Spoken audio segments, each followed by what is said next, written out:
Assalomu alaykum aziz vatandoshlar. Mana metal konstruksiya ishimiz o'z nihoyasiga yetmoqda. 2 etajli qilib qurib berganmiz.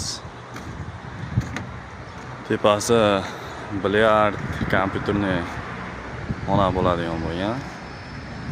Hozir birinchi etajaga keladigan produkt magazin qurmoqchi bo'lyapti akamiz.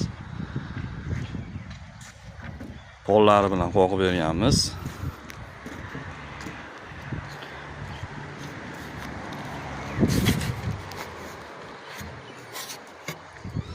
Birinchi etajga keladigan bo'lsa, stullarni qo'yganmiz. Lagalarni tashlab har 50 sm ga xohlasa chiroyli qilib 20 ga 15 joyimizga yasab o'rnatib berganmiz. Shunaqa xizmatlar kimlar bo'ladigan bo'lsa, aniq chiqishlar mumkin. 94 336 57 raqamiga.